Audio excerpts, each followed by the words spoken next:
Bienvenue pour ce deuxième webinaire concernant les parasites. Nous allons voir aujourd'hui donc les parasites et la santé intestinale. Donc le programme de ce webinaire, tout d'abord euh, une citation du professeur Isabelle Martin, spécialiste en parasitologie, qui nous dit: les parasites sont de véritables voleurs invisibles de santé. S'attaquant aux réserves de notre corps sans protéger, c'est préserver sa vitalité et prévenir des affections graves. Voilà, ça donne un peu le ton du sujet. Euh, Dans le premier webinaire concernant les parasites, nous avons vu les symptômes, les différents parasites, les symptômes et puis les dangers de ces parasites. Dans ce deuxième webinaire, ici, nous allons comprendre, prévenir et restaurer l'équilibre intestinal. Donc, dans ce webinaire, nous allons voir et nous allons explorer les toxines produites par les parasites et leurs effets sur le corps. Nous allons également identifier les aliments les plus à risque, les bonnes pratiques pour ne pas être contaminés, comprendre les facteurs de développement des parasites dans l'organisme et pourquoi et comment restaurer votre flore intestinale après un programme antiparasitaire.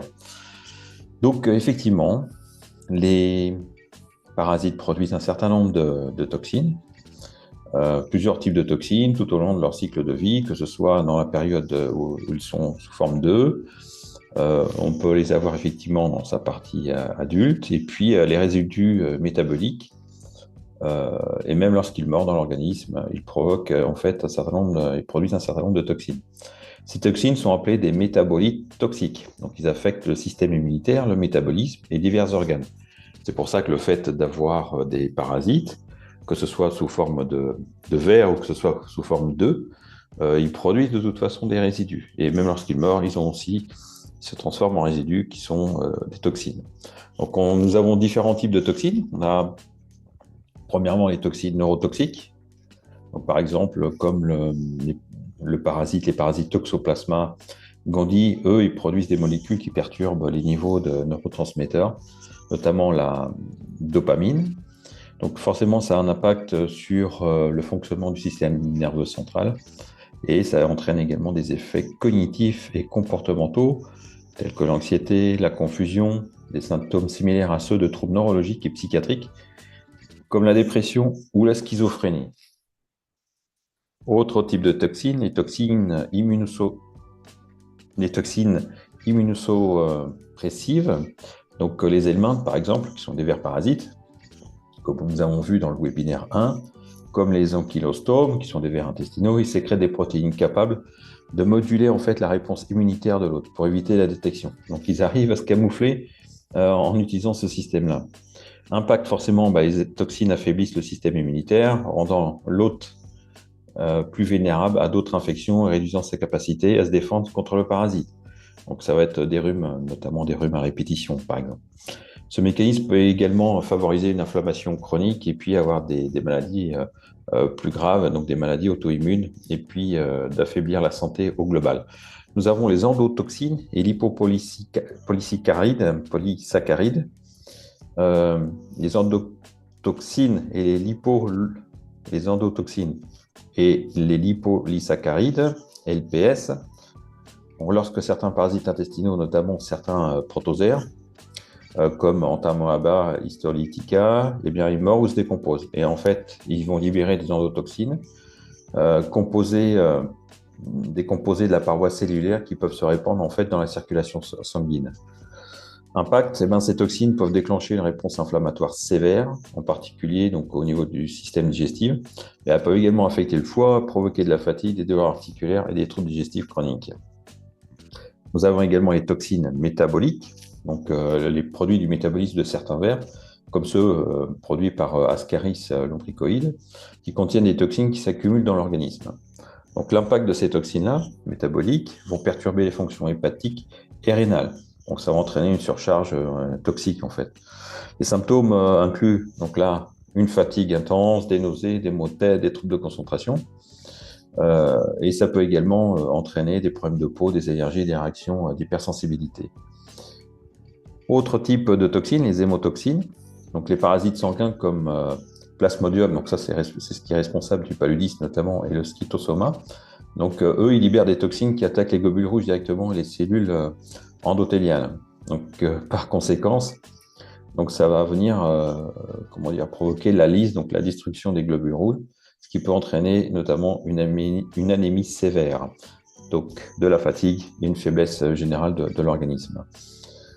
L'attaque des vaisseaux sanguins peut également causer des douleurs qui peuvent être à la fois musculaires ou articulaires, des maux de tête et des symptômes pseudo-grippaux.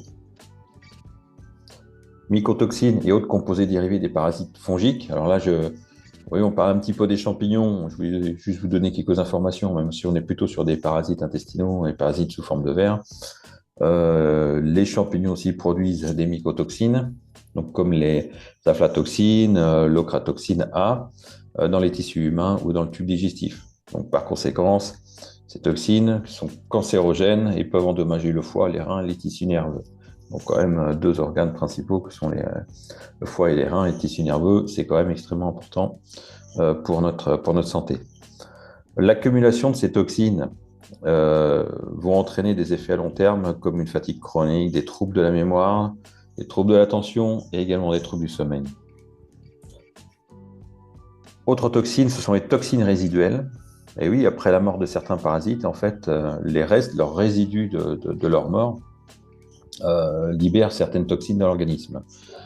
Par exemple, les toxines libérées par les larves de Toxocara canis, un parasite intestinal canin, qui peut infecter effectivement l'homme. Lors de leur décomposition, en fait, sont très irritantes pour les tissus humains. Donc, les toxines résiduelles peuvent déclencher des réponses immunitaires intenses, des allergies. Donc, je pense notamment au psoriasis ou l'eczéma. De l'inflammation aussi générée pour causer des douleurs chroniques, des réactions de type asthmatique ou alors des troubles gastro-intestinaux. Maintenant, je voulais également faire un point sur les aliments qui sont les plus à risque et puis les bonnes pratiques pour ne pas être contaminé. Alors, les aliments les plus à risque, alors évidemment, les viandes crues ou insuffisamment cuites. Donc, si la viande est contaminée par des parasites, forcément, on peut les ingérer. Je pense notamment au steak tartare, carpaccio, viande saignante ou mal cuite, des charcuteries artisanales qui ne sont pas forcément bien contrôlées, et ce qui fait qu'elles peuvent être contaminées. Donc, quelques précautions, c'est de bien cuire les viandes à une température au moins de 63 à 74 degrés en interne. Oui, également de congeler la viande pendant au moins 24 heures à moins 18 degrés, ce qui permet de tuer certains parasites. Les poissons crus ou mal préparés, donc les poissons peuvent également contenir des parasites comme Anisakis ou des ténias. Donc, si vous êtes consommateur de sushi, de sashimi, de ceviche, de poissons fumés ou de marinés, il y a des risques que vous soyez contaminé par des parasites.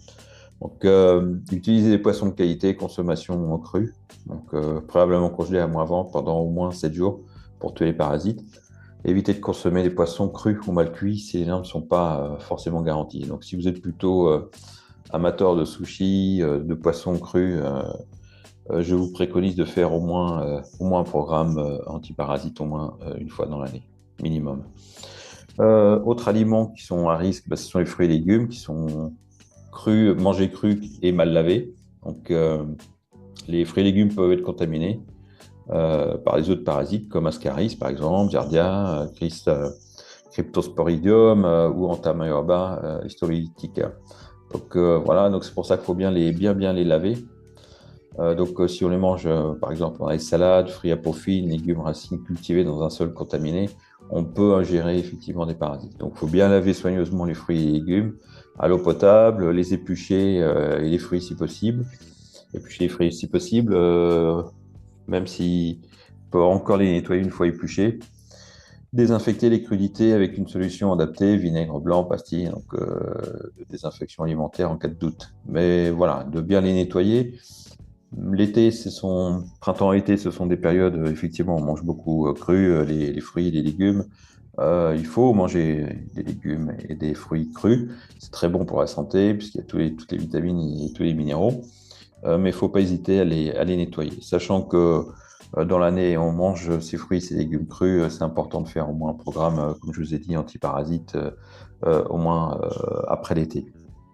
L'eau contaminée, effectivement, l'eau non potable, les glaçons faits avec de l'eau contaminée aussi, ça on n'y pense pas, mais souvent dans les boissons, on utilise des glaçons l'été, on ne sait pas comment ont été faits les glaçons, donc l'eau peut être contaminée. Eau de puits, eau de source non traitée, donc ça, il faut être assez prudent. Donc, boire uniquement de l'eau embouteillée ou traitée dans les zones à risque.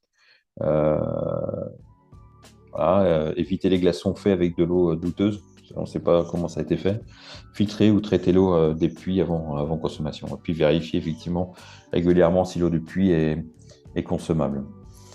Produits laitiers non pasteurisés. Donc ces produits peuvent effectivement être contaminés par des parasites comme Toxoplasma gondii, le lait cru, fromage artisanaux fabriqués à partir de lait non pasteurisé.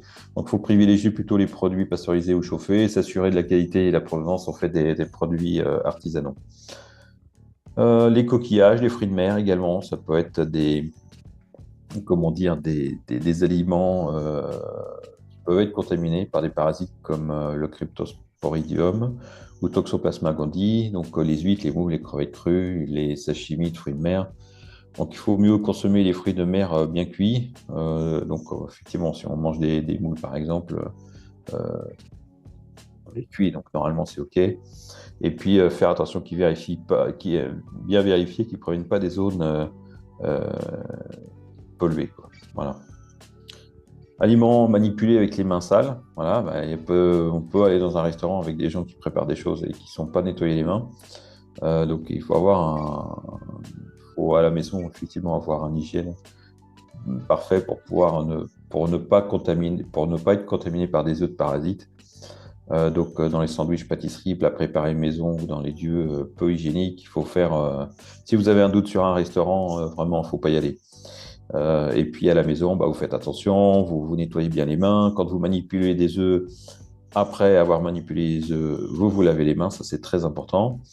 Se laver les mains donc avant de manipuler les aliments, éviter de consommer des aliments préparés dans des conditions douteuses. Donc si vous avez un doute, vous ne les consommez pas ou vous n'allez pas dans le restaurant. Plat préparé ou réchauffé insuffisamment. Donc les parasites peuvent également survivre si les aliments ne sont pas chauffés à une température suffisante. Donc, il faut tenir compte qu'au-dessus de 74 degrés, les parasites ne peuvent pas résister. Et puis, si vous avez des doutes, vérifiez que toutes les parties des aliments sont chaudes. Voilà. Voilà pour les aliments les plus à risque. Pour les bonnes pratiques, ben, effectivement, l'hygiène des mains. C'est important de se laver les mains régulièrement, utiliser de l'eau, du savon avant de manger, après avoir utilisé les toilettes ou après un contact avec des animaux ou après effectivement être allé dans les transports publics. Si vous revenez du travail, c'est bien, et vous lavez les mains. Utiliser un désinfectant en déplacement. Donc, si le lavage des mains n'est pas possible, bah, vous pouvez vous faire votre propre gel désinfectant pour éliminer les agents pathogènes. Moi, j'utilise notamment de l'argent colloïdal parce que ça a l'avantage de désinfecter sans m'abîmer la peau et puisque la peau effectivement a son propre système de défense et si on prend des désinfectants comme on connaît alcooliques, le problème c'est que on élimine toute la protection de la peau. Alors moi j'utilise l'argent colloïdal naturel et non pas chimique. C'est très efficace et c'est très bien pour se nettoyer les mains. Et surtout, ne pas se mettre les doigts dans la bouche. Alors, ça peut vous faire rire, mais voilà. C'est-à-dire qu'il ne faut pas se ronger les ongles. Les personnes qui se rongent les ongles, elles ont grand intérêt à faire au moins un programme antiparasite au moins une fois dans l'année. Cuisson adéquate des aliments, bien cuire les viandes. Assurez-vous que la viande de porc, de bœuf et de poisson sont cuits à corps. Bon, ça, j'avais déjà dit. Et puis, de laver soigneusement les fruits et légumes. Boire de l'eau potable uniquement. Donc, si vous avez un doute sur une eau, surtout vous ne la buvez pas. Si vous avez une eau qui vient du puits et ce puits n'a pas été vérifié régulièrement et précédemment, il faut éviter de boire de l'eau parce que vous n'êtes pas sûr que l'eau n'est pas contaminée. Hygiène des espaces et des objets, donc il faut bien nettoyer les fréquages, bien nettoyer les surfaces euh, régulièrement, comme les jouets, les linges de lit, les surfaces fréquemment touchées qui doivent être désinfectées, les toilettes, bien. Quand on fait un programme antiparasite, il faut aussi, comment dire, laver le linge et puis notamment les linges de lit et puis traiter les animaux domestiques. Porter des chaussures en extérieur, c'est bien. C'est vrai que le contact avec la terre, le sol, pieds nus, ça fait du bien. Après, il y a des endroits où faut mieux porter les chaussures. Voilà. Et puis, comme je vous ai dit, vous pouvez marcher effectivement sur le sol. Juste prendre le réflexe de faire au moins un programme antiparasite par an. Quels sont les facteurs de développement des parasites dans l'organisme? Alors, il y a un facteur qui peut être un facteur au niveau du système immunitaire affaibli. Donc, si le système immunitaire est affaibli, ben, on a plus de difficultés à détecter et à éliminer les parasites, en fait. Cause courante de ce problème immunitaire, ben, ça, on va être sur du stress chronique, fatigue, manque de sommeil, maladies chroniques comme le diabète, par exemple, des traitements immunosuppresseurs hein, comme la chimiothérapie et corticoïdes. Donc ça peut effectivement amener à avoir un système immunitaire un peu plus bas. Et oui, bah, aussi, si on a des parasites, bah, petit à petit, le système immunitaire va s'affaiblir. Conséquence, bah, les parasites trouvent plus facilement un refuge dans un organisme affaibli, il aura plus de chances de se développer. Déséquilibre du microbiote intestinal. Pourquoi? Bah, parce que le microbiote joue un rôle vraiment clé dans la protection contre les infections, de manière générale. Et puis, s'il y a une dysbiose, donc un déséquilibre de la flore intestinale, eh bien, ça va offrir un terrain fertile pour les parasites. Les raisons de cette dysbiose, c'est la consommation excessive de sucre et d'aliments transformés, les antibiotiques pris sans restaurer le microbiote, manque d'aliments riches en fibres, donc les prébiotiques, qui sont les bons aliments pour les probiotiques, les maladies digestives, comme la maladie de Crohn ou les syndromes de l'intestin irritable. Voilà. Mauvaises habitudes alimentaires ou hygiène insuffisante. Les parasites peuvent entrer dans l'organisme par l'ingestion d'aliments ou d'eau contaminée. Bon, ça, c'est ce que je vous ai dit précédemment. Donc, ça, je ne vais pas trop expliquer, pas trop rentrer dans les détails, parce que j'ai déjà expliqué précédemment. Donc, voilà. L'environnement et les voyages en zone à risque. Effectivement, si vous êtes une personne qui a plutôt tendance à voyager, en cadre professionnel ou personnel, si vous allez dans les pays tropicaux ou subtropicaux, forcément, ce sont des zones qui sont plus propices à revenir avec des parasites. Donc, moi, je vous conseille qu'au retour de congé dans les pays tropicaux ou subtropicaux, même si vous vous sentez bien, même si vous avez l'impression que tout est OK, je vous conseille de faire un programme antiparasite juste après. Comme ça, vous assurez que vous allez éliminer les parasites si toutefois il y en a. Facteur aggravant, bah, le climat chaud et humide, ça favorise en fait la survie des œufs de parasites, une mauvaise infrastructure sanitaire, consommation d'eau, de la nourriture qui n'est pas forcément contaminée. Ça peut être notamment d'aller sur le marché, de boire un jus d'ananas. Je connais une personne qui est allée en Inde, qui a bu un jus d'ananas, ça ne lui a pas réussi, donc il voilà, faut faire attention. Exemple de parasites fréquents dans ces régions, bah, on a le plasmodium, donc ça c'est le paludisme. Lanta amoeba histolytica, donc amoebiase, et Schistosoma, donc, qui provoque la bilariose. Euh, autre, euh, autre facteur de développement des parasites, nous avons les animaux infectés, les animaux, notamment les animaux domestiques. Après, les animaux domestiques peuvent être en contact avec les animaux sauvages. Donc, il va y avoir un certain nombre de parasites qui peut effectivement nous infecter et nous contaminer. Donc, bien nettoyer les litières sans protection. Nettoyer les litières, les facteurs aggravants, pardon, c'est nettoyer les litières sans protection, sans gaz, sans masque. Donc, il faut bien se protéger avant de nettoyer les litières du chat. Si toutefois il y a des excréments de chiens dans le jardin, il faut prendre des gants de la même manière et puis de les enlever. Si vous les laissez sécher, même sèches, elles peuvent contenir encore des œufs ou des parasites. Conditions d'hygiène insuffisantes, c'est un autre facteur de développement des parasites. Donc, bien nettoyer les toilettes, cuisine, d'avoir des aliments conservés à des températures adaptées, non inadaptées. Et puis, absence de lavage des mains après contact avec des surfaces contaminées. Donc, c'est bien de se laver régulièrement les mains avec du savon. Mauvaise qualité de l'eau, j'en ai déjà parlé. Donc, ça aussi, effectivement, c'est un autre facteur. Résistance des parasites. Alors, il faut savoir que certains parasites sont naturellement très résistants aux défenses de l'organisme et au traitement. Et donc, voilà, par exemple, j'ai mis ici le Cryptosporidium qui résiste à la chloration de l'eau. Donc, même si l'eau contient un peu de chlore, c'est pas pour autant que les parasites ou ce type de parasite sera éliminé. Et puis, il y a les œufs de certains vers intestinaux qui survivent longtemps à l'extérieur et qui sont vraiment prêts à contaminer toute personne. Facteurs liés au mode de vie, certains comportements ou habitudes favorisent l'exposition, donc consommation fréquente de plats crus, habitudes de jardinage sans gants, Ça, c'est pareil, hein, quand on va dans le jardin, c'est bien les mains dans la terre. Je sais que c'est bon, il faut bien se nettoyer les mains après, surtout avant de déjeuner ou avant de dîner, ou avant de manger de manière générale. Partage de linge de lit ou d'ustensiles avec une personne infectée. Donc ça aussi, il faut faire attention. Quand on fait un programme antiparasite, c'est bien comme je vous ai dit, donc traiter les animaux domestiques, traiter l'ensemble de la famille et mettre notamment les linges de lit au nettoyage. Absence de détection précoce. Bah, si on ne détecte pas effectivement rapidement les parasites, bah, petit à petit, ils vont forcément se développer, en sachant qu'ils sont très difficilement détectables. Donc c'est mieux, vaut prévenir que guérir, et c'est pour ça que je préconise euh, aux personnes que je rencontre en entretien, en conversation, de faire un programme antiparasite au moins une fois dans l'année. Maintenant, pourquoi et comment restaurer votre flore intestinale après un programme antiparasitaire? En fait, l'idée, c'est de réparer les dommages causés à la paroi intestinale, parce que les parasites intestinaux vont provoquer des micro-lésions sur la paroi intestinale, en sachant que certains sont vraiment collés sur la paroi, et donc quand ils mordent, en fait, ils laissent certaines lésions sur la paroi, sur la membrane intestinale. Donc, c'est vraiment important, quand on fait un programme antiparasite, c'est bien de refaire ensuite une étape, comment dire, de restauration de la flore intestinale.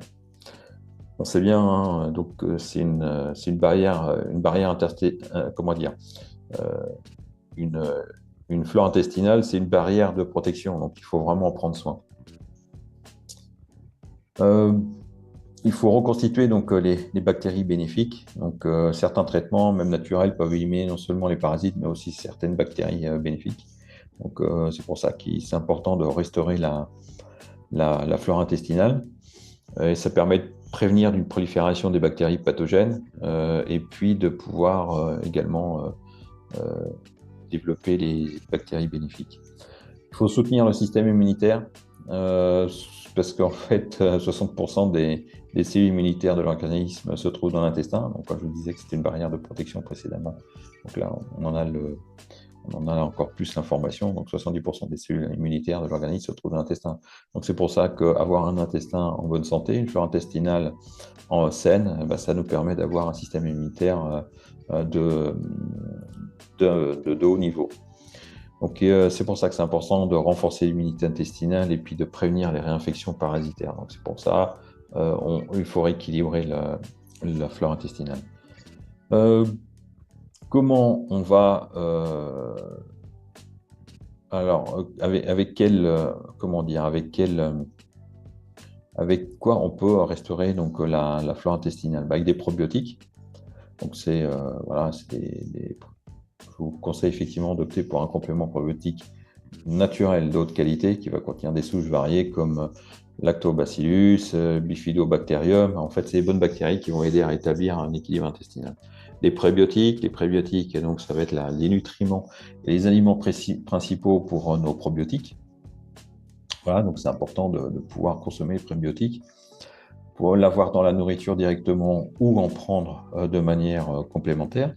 Les aliments fermentés, donc les aliments riches en probiotiques naturels comme le yaourt, le kéfir, la choucroute. Donc on va dire toutes les saumures en fait qui sont des légumes en saumure qui vont permettre effectivement d'apporter des probiotiques.